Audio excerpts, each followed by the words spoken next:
This little device right here is an SD card and micro SD card holder, but it's also a reader. It's always nice when companies come out with products that are slightly different from anything we've seen before. And then when they work well, that's obviously an added benefit as well. And this works very well. So this is actually called the Createmate high-speed card holder case. This is a rubberized texture and it covers an aluminum housing on the inside. And on one end actually says press. And if you press that down, it pops out the inside where all the cards are actually kept. This is all made of plastic and doesn't really feel cheap. It's well finished. There's not really any rough edges or anything like that. It's so nicely designed. It's got 4 spots for SD cards, another 4 for micro SDs, and 2 for SIM cards, and a pin. There's a little rubber piece which kind of creates a friction. You slide in the cards, and then when it gets towards the end, it just kind of grip. And to get them out again, you just do the reverse. This is slightly different to how the micro SD cards fit. On one side is an actual SD card and micro SD slot. It uses a USB-C cable to plug in and it's actually built into the device. In order to use this, you have to pull the USB-C cable out.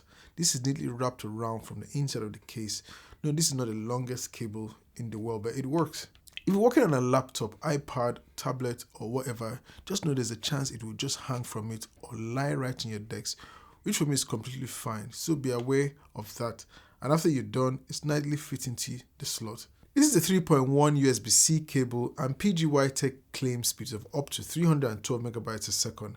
I compared transferring a 24 gig file using my card TS4 connected to my M1 Max MacBook Pro via Thunderbolt 4 cable, then with the card reader, and finally using the MacBook's card slot. And it took the TS4 and the card reader the same amount of time, 1 minute and 21 seconds, while 1 minute and 25 seconds when using the MacBook's card slot. So this is technically faster than the MacBook slot, but not by that much. With the Blackmagic speed test software, I've got read speeds of roughly 215 megabytes a second and a read speed of roughly 251 megabytes per second. Now with the same test with the SD card plugged directly into the MacBook, I got write speeds of 216.1 megabytes per second and read speeds of 242 megabytes a second. Another thing to point out is that if you're transferring files from the SD and micro SD card slot at the same time, the speeds get slowed down by a lot.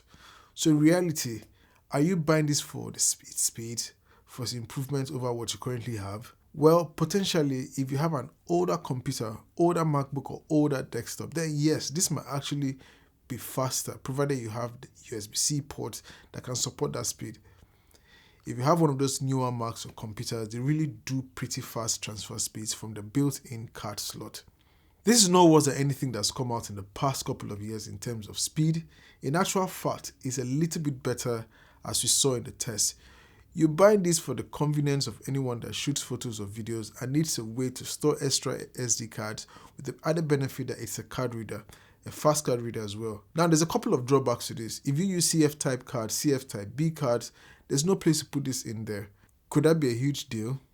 They're a lot more expensive, and to be honest with you, these cards do the same thing that most cameras these days do. It's also a bit bigger and chunkier than some alternative options out there.